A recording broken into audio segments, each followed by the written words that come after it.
Livro do profeta Isaías, capítulo 58.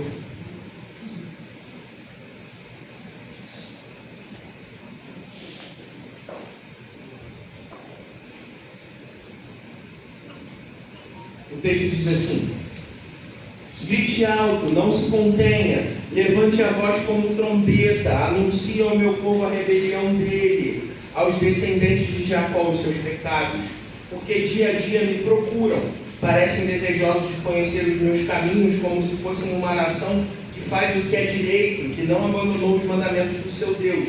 Pedem-me decisões justas e parecem desejosos de que Deus se aproxime deles. Por que jejuamos, dizem, se não o viste? Por que nos humilhamos, se não reparaste? Contudo, no dia do seu jejum, vocês fazem o que é do agrado de vocês e exploram todos os seus empregados. O seu jejum termina em discussão e rixa e em brigas de socos brutais. Vocês não podem jejuar como fazem hoje e esperar que a sua voz seja ouvida no alto. Será que será esse o jejum que escolhi? Que apenas um dia o homem se humilhe, incline a cabeça como um junco e se deite sobre pano de saco e cinzas? É a isso que vocês chamam jejum, um dia aceitável ao Senhor? O jejum que desejo não é esse: soltar as correntes da injustiça, desatar as cordas do jugo, pôr em liberdade os oprimidos e romper todo o jugo? Não é partilhar a sua comida com um faminto, abrigar o pobre desamparado, vestir o nu que você encontrou e não recusar ajuda ao próximo? Então a sua luz irromperá como a alvorada e prontamente surgirá a sua cura. A sua retidão irá diante de você e a glória do Senhor estará na sua retaguarda. Então você clamará ao Senhor e Ele responderá. Você gritará por socorro e Ele dirá: aqui estou. Se você eliminar do seu meio o jugo opressor, o dedo acusador e a falsidade do falar. Se com renúncia própria você beneficiar os famintos e satisfazer o anseio dos aflitos, então a sua luz despontará nas trevas e a sua noite será como o meio-dia. O Senhor o guiará constantemente, satisfará os seus desejos em terra ressequida pelo sol e fortalecerá os seus ossos. Você será como um jardim bem regado, como uma fonte cujas águas nunca faltam. O seu povo reconstruirá as velhas ruínas e restaurará os alicerces antigos. Você será chamado reparador de muros rachados, restaurador de ruas e moradias. Se você vigiar os seus pés para não profanar o sábado e para não fazer o que bem quiser no seu santo dia, se você chamar delícia o sábado e honroso o santo dia do Senhor, se honrá-lo deixando de seguir o seu próprio caminho, de fazer o que bem quiser e de falar futilidades, então você terá no Senhor a sua alegria, e eu farei que você cavalgue nos lugares altos da terra e se banqueteie com a herança de Jacó, o seu pai. É o Senhor quem fala. Amém. Vamos orar? Senhor Deus, graças te damos pela tua palavra. Obrigado, Jesus, pelo privilégio de estarmos reunidos em torno da palavra. Pedimos, fala conosco nessa manhã, que os nossos corações estejam abertos para ouvir o que o Senhor tem a nos dizer, que nós sejamos transformados pelo poder que vem do Evangelho. Nós pedimos no teu santo e poderoso nome, Jesus. Amém e amém. Os irmãos podem se sentar.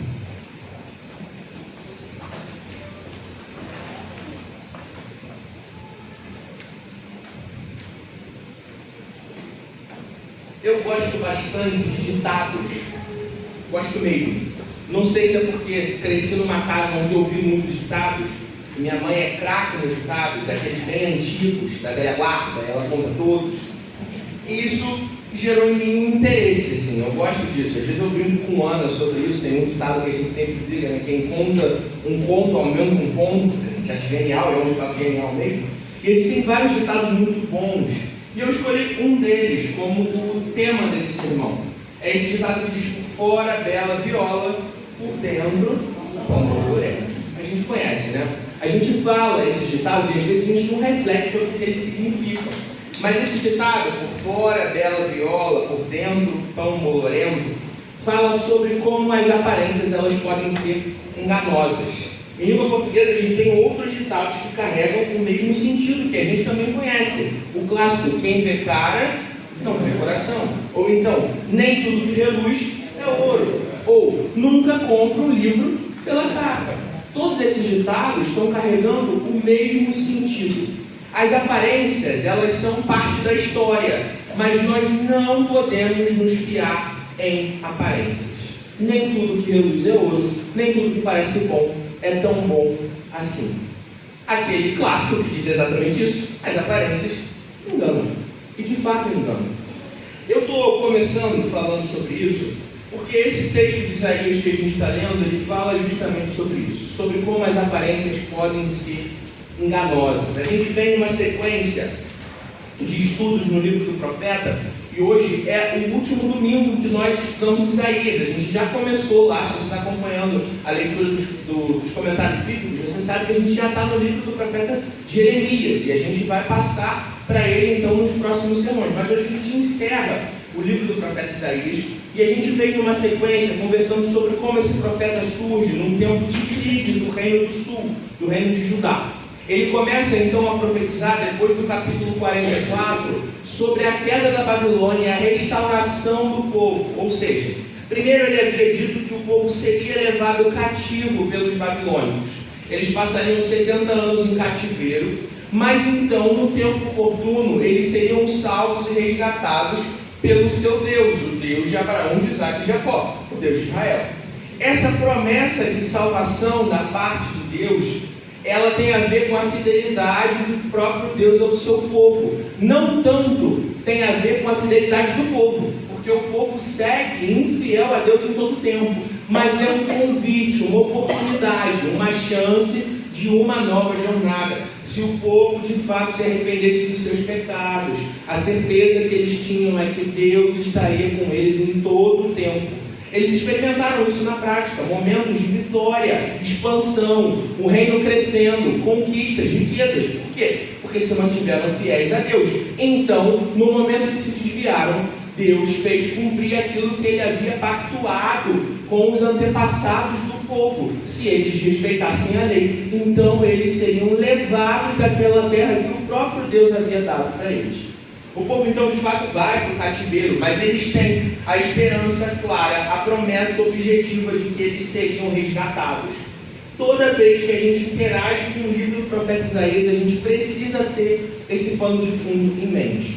A gente volta nele dominicalmente quando a gente conversa sobre o profeta, porque se a gente esquece disso, então os textos ficam descontextualizados.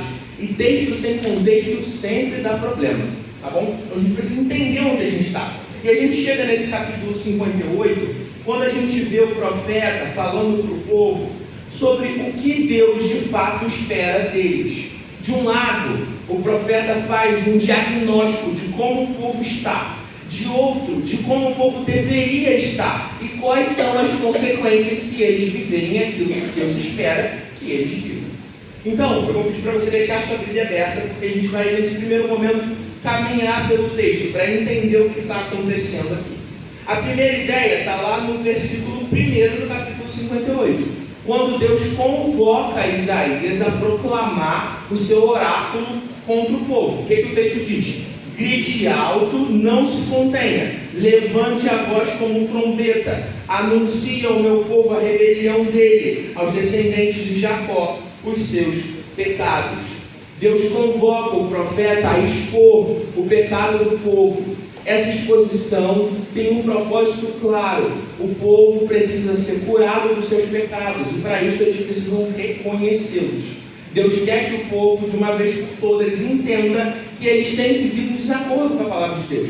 Então, essa é uma oportunidade de uma nova vida. Para isso, é preciso haver reconhecimento. Então, em primeiro lugar, o profeta é convocado a proclamar. Então, ele faz um retrato da situação atual do povo. Nos versos 2 a 5, a gente encontra o profeta dizendo: porque dia a dia me procuram, parecem desejosos de conhecer os meus caminhos, como se fossem uma nação que faz o que é direito, que abandonou os mandamentos, que não abandonou os mandamentos do seu Deus.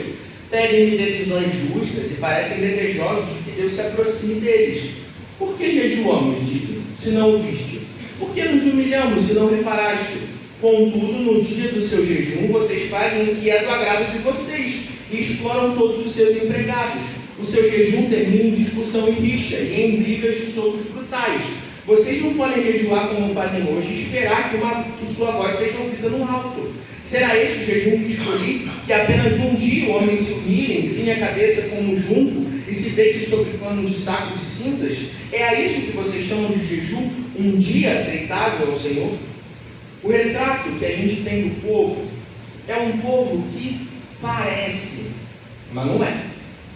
É um povo que por fora é bela viola, mas por dentro suas intenções são mais podres do que o pior dos bolores. Por quê?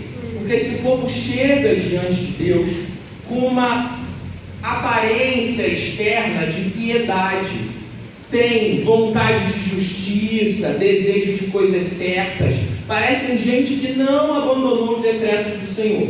Eles até jejuam, eles fazem isso tudo, mas aí eles se questionam assim: caramba, mas Deus não está respondendo, então para que vale isso? Para que eu vou continuar fazendo isso se não está dando em nada? E aí Deus diz: é isso que eu espero? É esse jejum meia boca?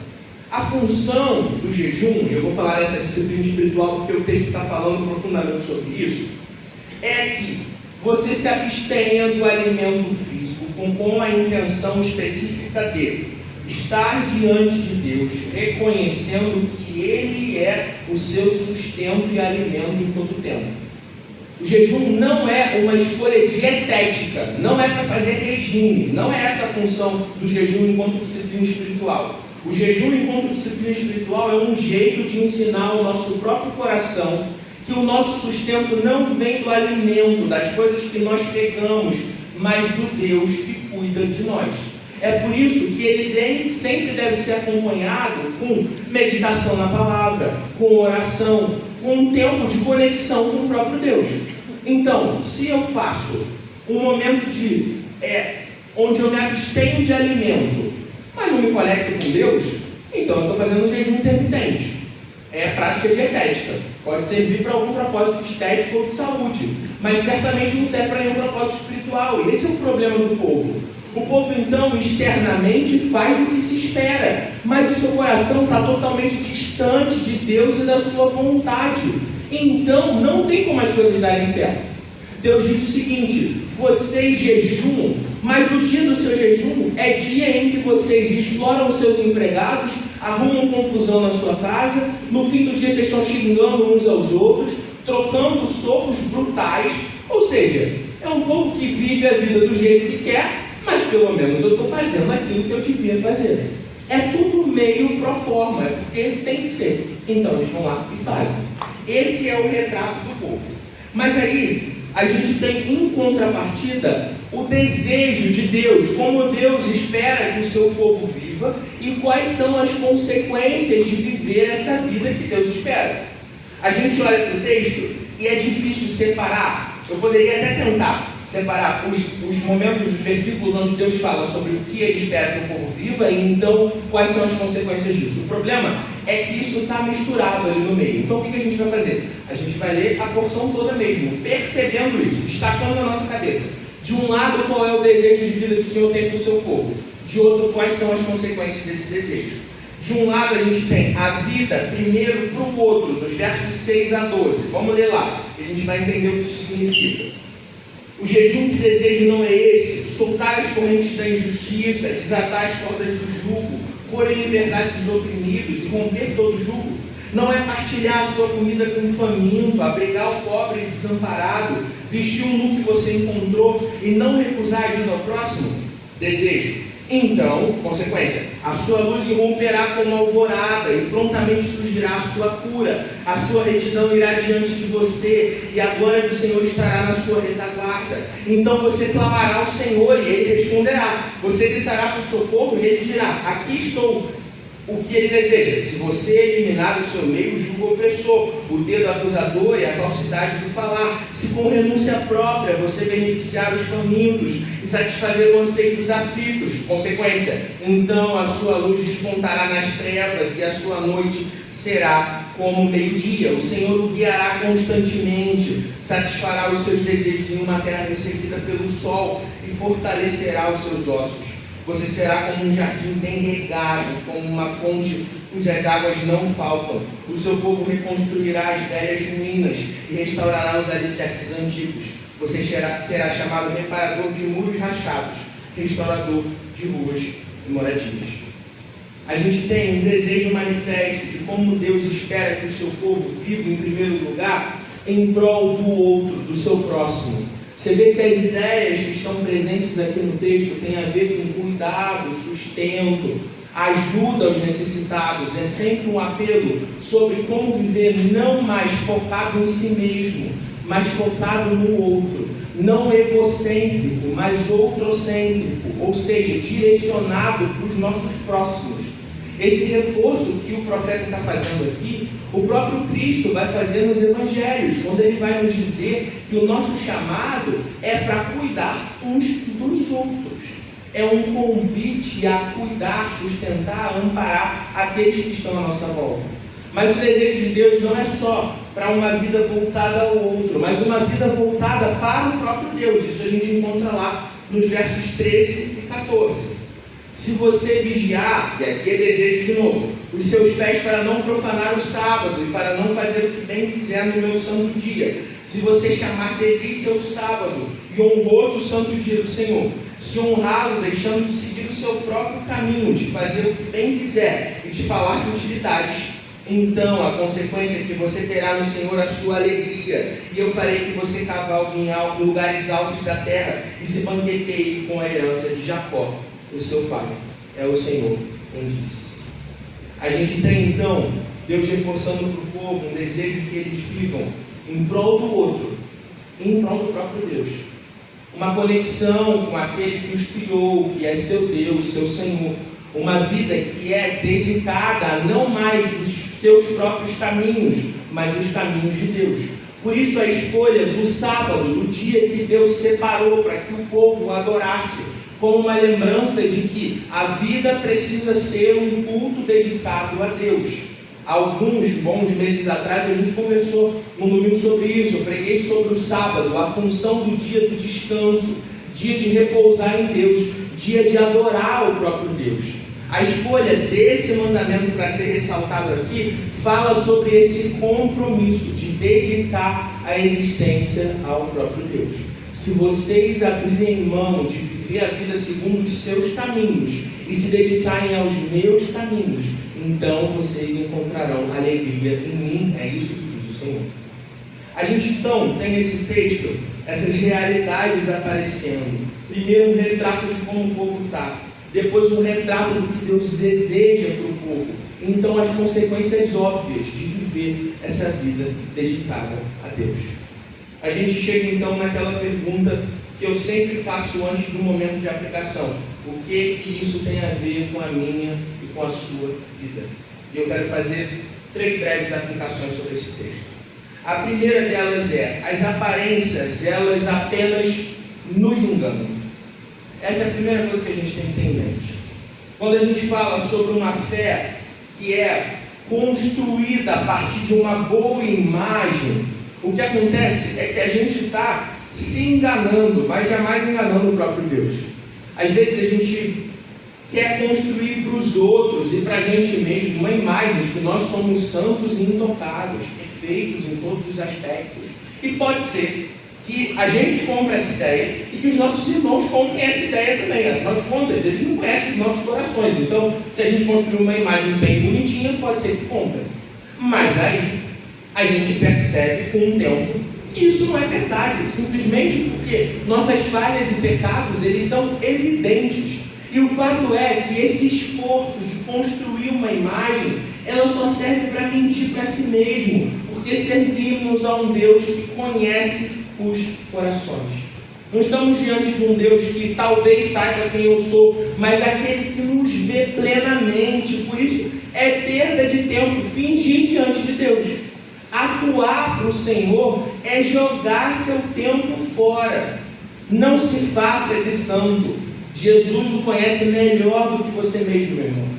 Não finja na presença de Deus. Jesus te conhece melhor do que você mesmo, meu irmão. Por mais que a gente tente, não adianta. As aparências só nos enganam. E a gente precisa ter essa ideia em mente, em primeiro lugar, para que então essa conversa aqui continue a fazer sentido. O que então, para que então o Senhor nos chamou? E a segunda aplicação é essa pergunta: para o que o Senhor nos chamou? O Senhor nos chamou para essa vida, para esse retrato, para esse perfil que Ele deixa claro aqui através do profeta. O desejo de Deus para o seu povo, lá no tempo de Isaías, é o mesmo desejo de Deus para o seu povo hoje. O que Deus quer é que nós tenhamos uma vida que é transformada por inteiro. Deus nos convida através do Evangelho para uma transformação holística. O que isso significa? Uma transformação que não é de partes, mas que é do todo. Uma combinação de tudo que nós somos é impactado e transformado pelo Evangelho, e assim deve ser. Não é aceitável que você tenha parte da vida mudada pela palavra de Deus, mas tenha parte dela que você simplesmente deixa lá de canto. Sabe, aquela imagem de uma casa onde você convida Jesus para entrar e diz assim: fica à vontade, Jesus, você pode ir onde você quiser, menos no quarto de bagunça. Sempre tem um quarto de bagunça. Ele está trancado, vai ficar trancado, não é para visita. O senhor não vai lá. Qualquer outro lugar, fica à vontade, a casa é sua. Pode abrir geladeira, pegar uma aguinha, sentar no sofá, brincar com os gatos, cuidado, tem um que morde, mas não entra no quarto de bagunça. O quarto de bagunça é privativo. Beleza, Jesus? Não dá para fazer esse acordo. O Evangelho chama a gente para toda uma casa transformada pelo poder do próprio Cristo. Não existe quarto privado. Jesus nos quer o inteiro, e é só isso que Ele aceita. Não há negociação, não tem como fazer um acordo, não tem trato nem barganha. Ou nós nos oferecemos integralmente diante de Deus, ou nada feito.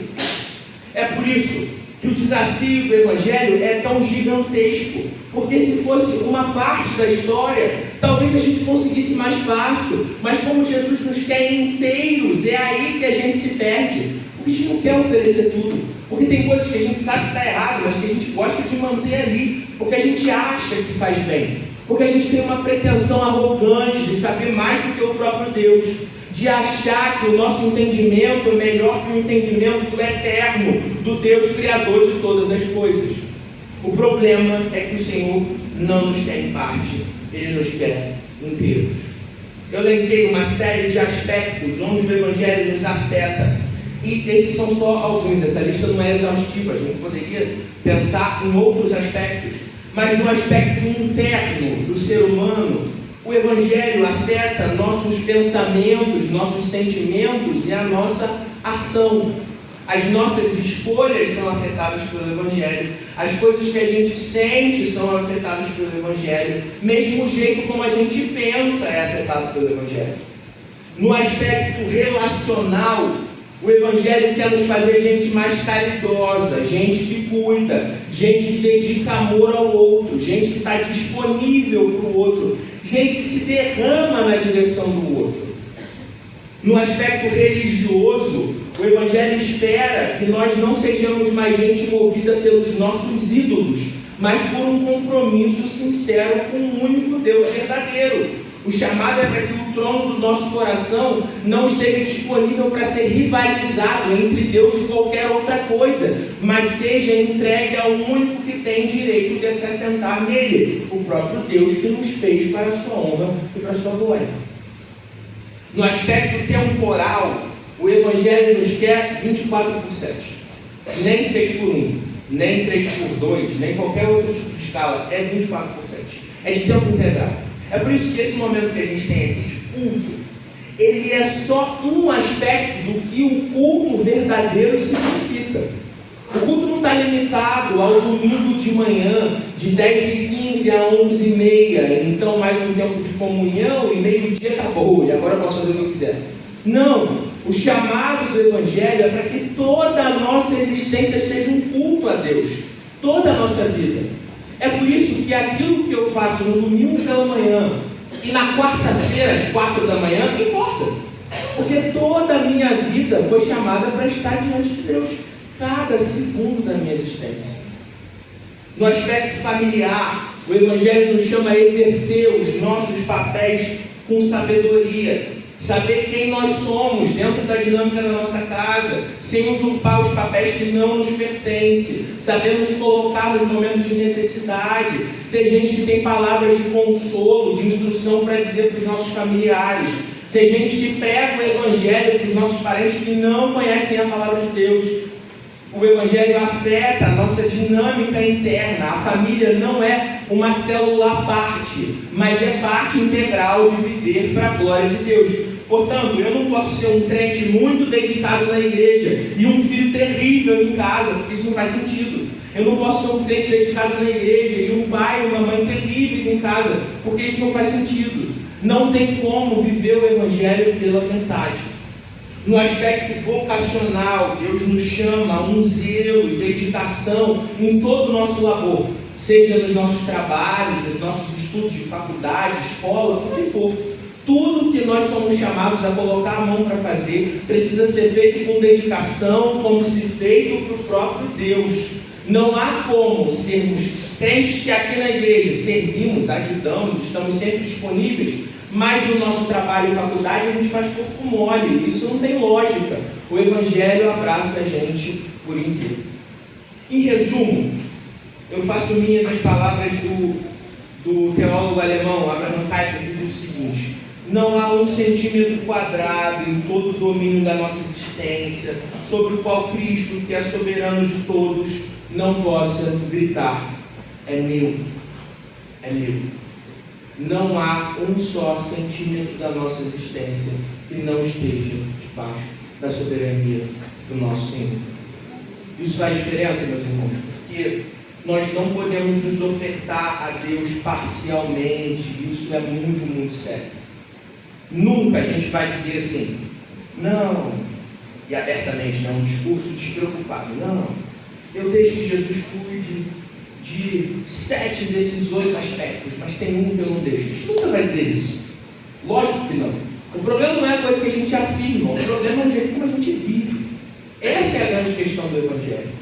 É por isso que quando a gente professa a fé, a gente diz que a profissão de fé, ela é uma prova externa de algo que já tem que ter acontecido internamente, porque só dizer pode ser da boca para fora, mas Deus nos chamou por relacionamento que é em espírito, em verdade.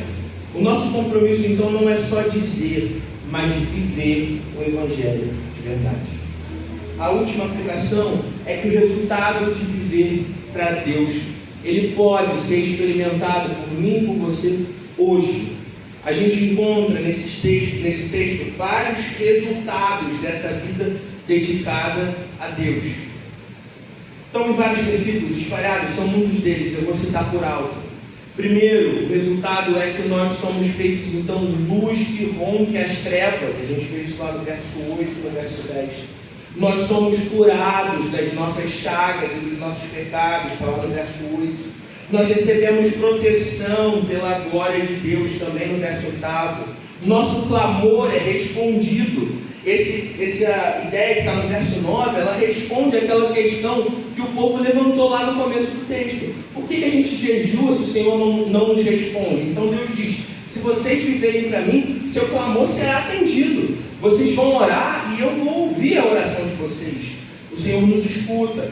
O Senhor é aquele que nos cuida, está lá no verso 11. O Senhor nos oferece plena satisfação, também no verso 11. Nós temos os nossos ossos fortalecidos, ou seja, o Senhor é o nosso sustento, ainda no verso 11. E ainda no verso 11, fechando esse verso rico, Deus diz que nós seremos como um jardim e uma fonte abundante, uma fonte de águas que não acabam, um jardim bem regado, que cresce florido. Por fim, a gente tem no verso 12 a ideia de uma cidade reconstruída e de um povo que é chamado reconstrutor e reparador de mundos. Então, o que a gente percebe olhando para esse texto, e a gente poderia gastar um sermão só decorrendo sobre cada uma desses resultados da boa dádiva de viver para Deus, o que a gente percebe é: Deus nos convida para uma vida de compromisso com Ele. Essa vida de compromisso, ela é integral, afeta a nossa existência como um todo, mas ela obviamente não é fácil, não é simples. Não é um sermão sobre, vamos embora, meus irmãos, é super tranquilo, vive para Deus aí. A gente sabe que não é assim, a gente sabe que as coisas não são tão simples assim. A gente precisa lutar contra a nossa própria carne, contra o mundo, contra o inimigo das nossas almas. Essas realidades nos assediam, tentam nos convencer de viver em desacordo com a palavra de Deus. É um desafio, mas Cristo não só nos capacita, Ele também nos oferece todos os benefícios que vêm de viver uma vida dedicada a Deus.